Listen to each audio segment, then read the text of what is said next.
genre and like. We're gonna sing I'll Fly Away and you'll look and sing along. Some glad morning when your life is over, fly away to consolation sure. Fly away, fly away, oh Gloria, fly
Lord's blessing here and what we got. Hat off. Father, we thank you for this day. Thank you, God, for this day. Thank you for this day. Thank you for all you do for us. And all you continue to do for us. That you can do all of us. And that you can feed your people. We thank you for we have this moment in time. Thank you for these that gathered around here to sing your praises, Lord. Worship you for just a few minutes. Thank you, Father, you still have us. But we can do this and to do the come out to be joining in with us. We love you tonight. And we ask us to be with those who are going to reach up through a little bit of our prayer list in a few minutes and pray again. But we thank you. Thank you that we have this moment. God bless any special singing and testimonies that you might have. We ask your blessing and ask you to before I turn it over to Brother Archie here, we continue to have these drive-in services. And again, we ask folks to stay in their cars and step over to come up to the maybe the sleeper testify. And we're doing that so the folks will feel excited. We have more people coming to the drive-in services than we did last couple of services before we started the drive-ins. We had very small numbers coming because people don't feel safe right now to be out. And I don't know how bad it is. I just know that it is what it is. It's the way it is. And we're going to continue to do this, and we sure appreciate it. Sure appreciate folks that are coming. Some of you been here every service. We appreciate it. And we're going to, I think I saw Becky come in.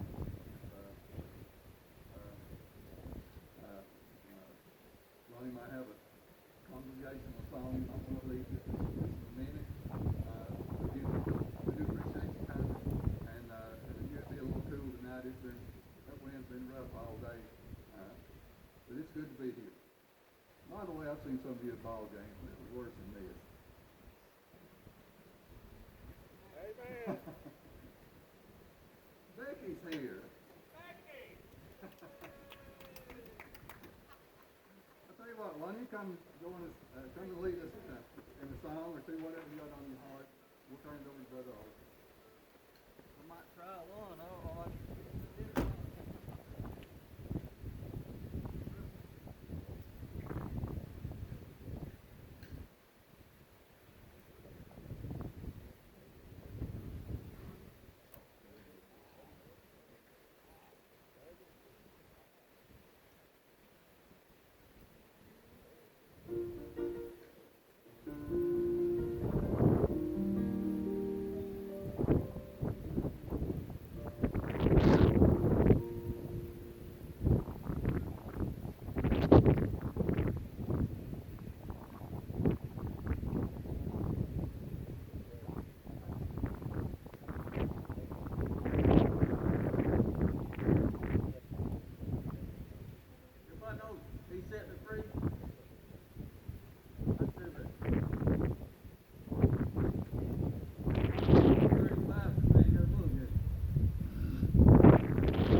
let's get a little chilly out.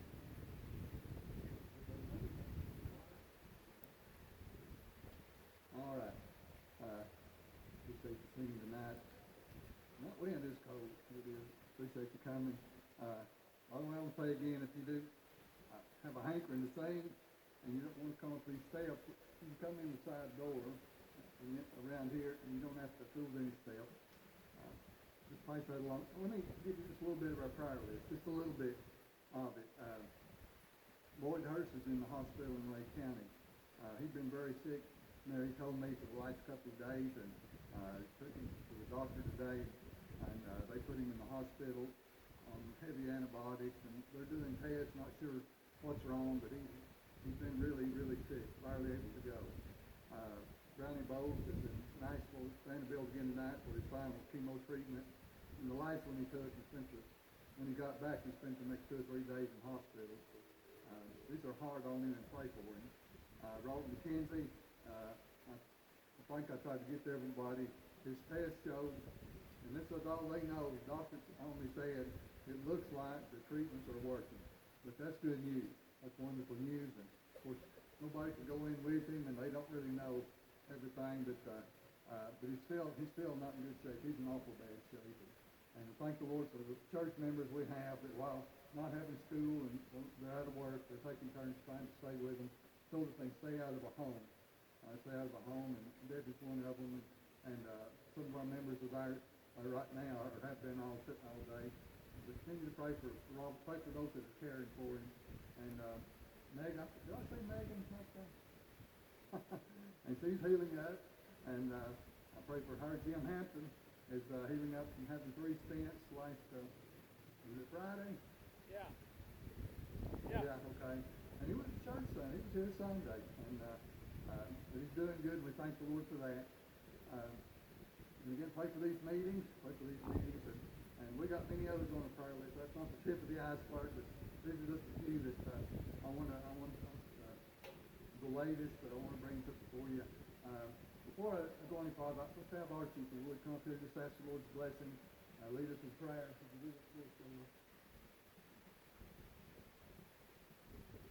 Heavenly Father, again, Lord, we just thank you, Lord, for this time being able to come together. Many are not able to.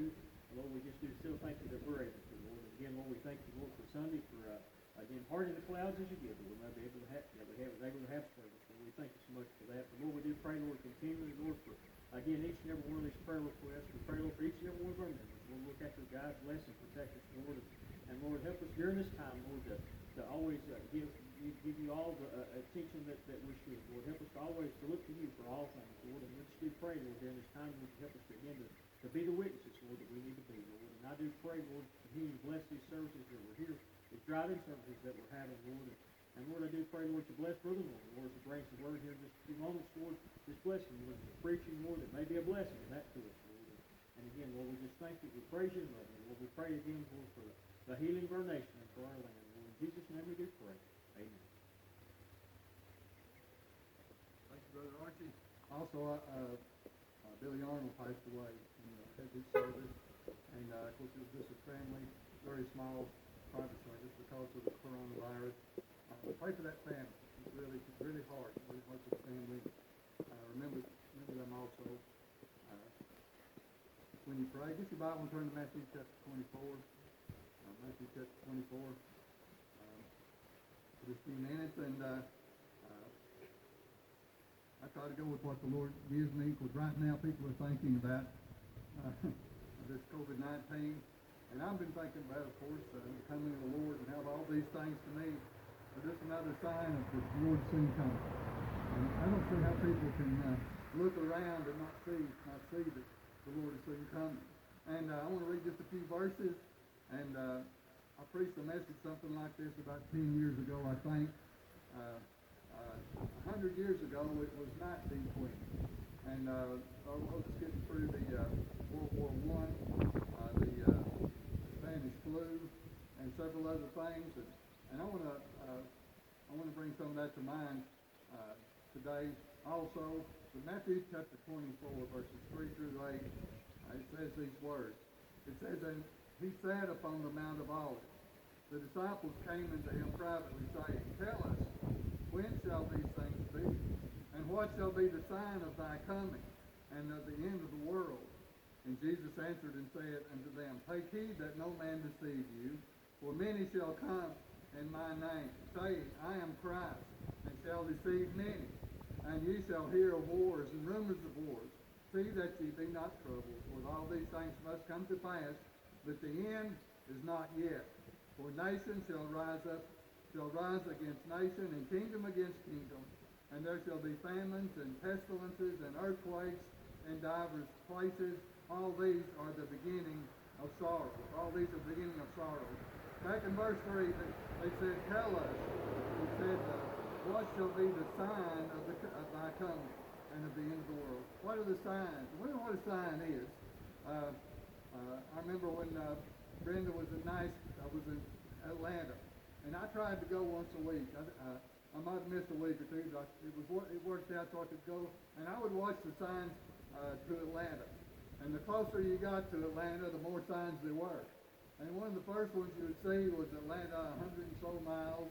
Then you'd see another one, 80-something miles, maybe. I can't remember exactly. I do know I've made a lot of trips to Vanderbilt with Landon. I've made a lot of trips up there. And I'd watch, the first thing I'd do, I'd watch the Nashville signs. When will we be coming into Nashville? When will we? And again, it would be 100 and something miles, and then 80-something miles, and then 50-something. And of course, the closer you got there, the more signs there would be. And this is what we're speaking of here. Folks, we're living in a day when we have signs. We have signs that we're getting closer. We're getting closer. And these are some verses I wanted to look at tonight and maybe comment on verse 4. Verse 4 said, And Jesus answered and said, Take heed, let no man deceive you. Let no man deceive you. Now there was, I've heard one or two say, well, doesn't the Bible say something about plagues? Does not the Bible say something about pestilences in the last days? It sure does. In fact, I got my Bible out, and I went through a lot of the places where the Bible speaks of plagues and of pestilences. And the majority of the places it talks about pestilences are in the end times, at the end. And I looked up the definition. I looked up the definition according to in the Strong's Concordance. What did the Bible mean when it said plagues and pestilences? I looked it up in the English dictionaries. I looked it up several places and to understand what does the Bible really say about plagues and pestilences, especially in reference to the last days. I found in the book of Exodus, we talked about many times, God sent 10 plagues, 10 plagues. And we find in the book of Revelation the 7 last plagues. And a lot of these last plagues are just almost identical with the 10 plagues in Egypt. And I could preach a message on that, but I'm not going to.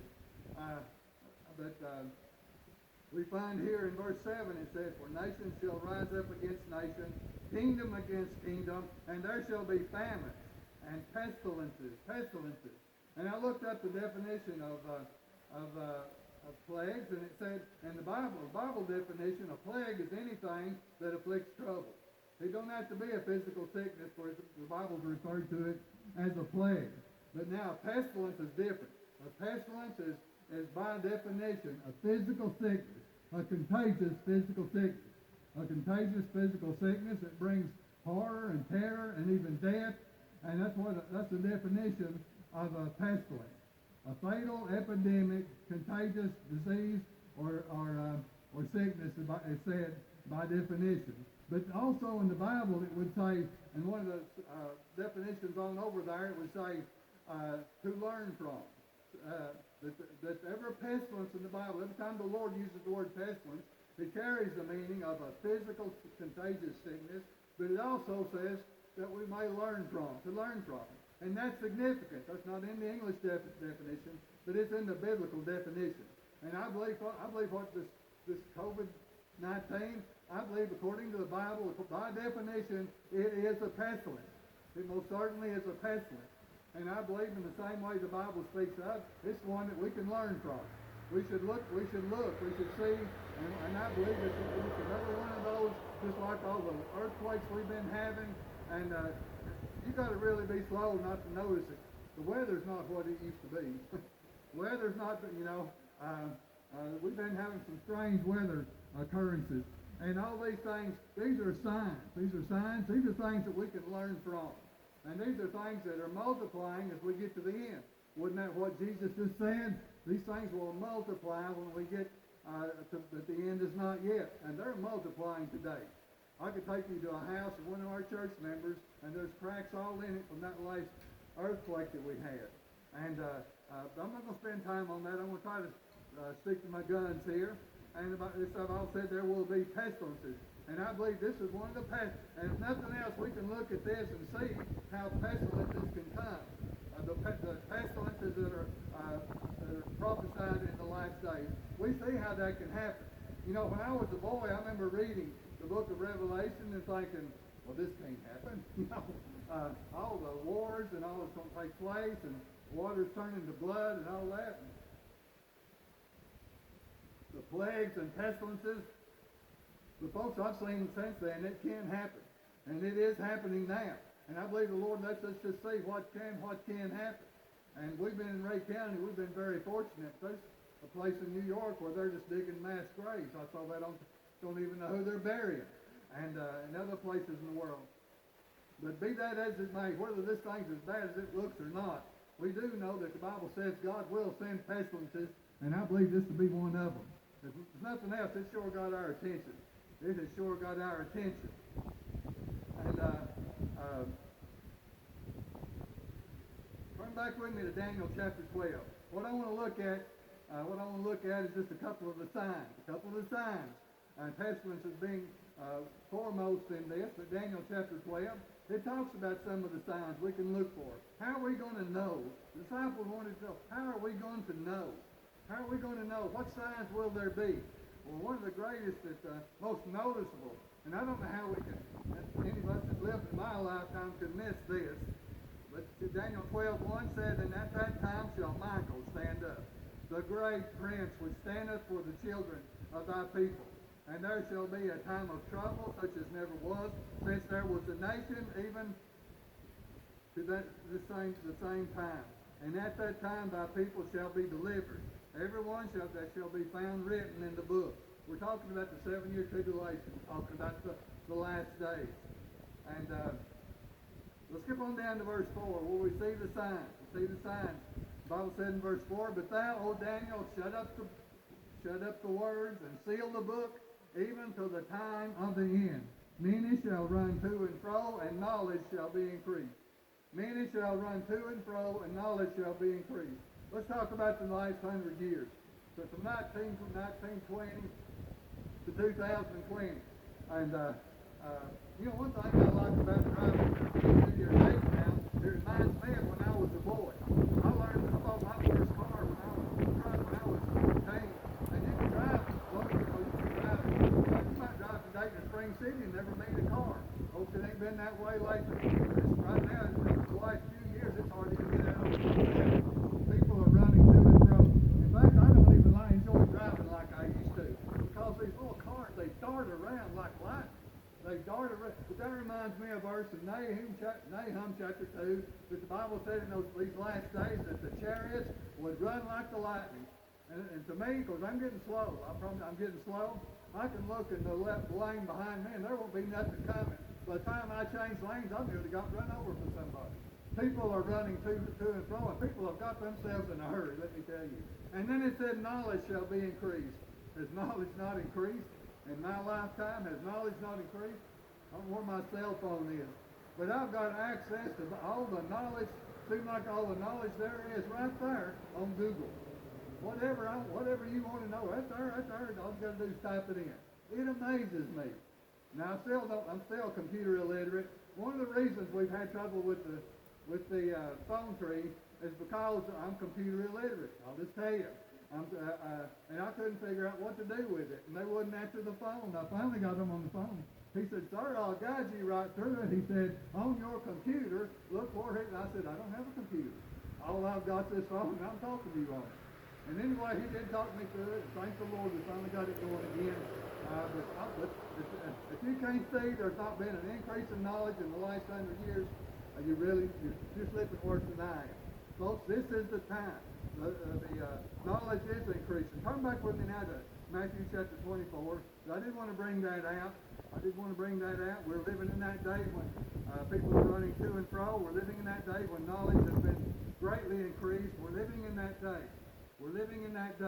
These are signs. And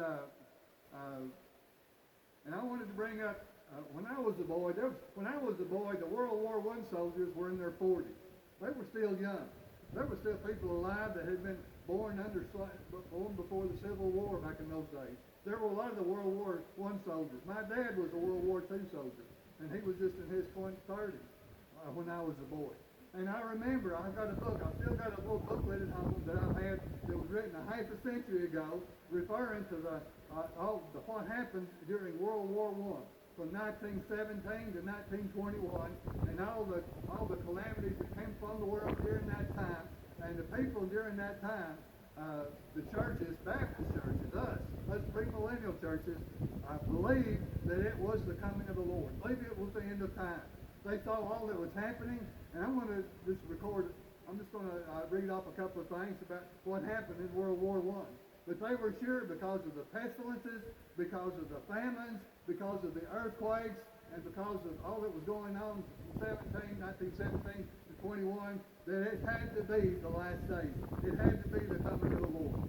And they really believed that, so much so that a lot of them felt kind of like idiots when it didn't happen. But folks, I don't believe they were being idiots. I believe it was God was showing this world what it's going to be.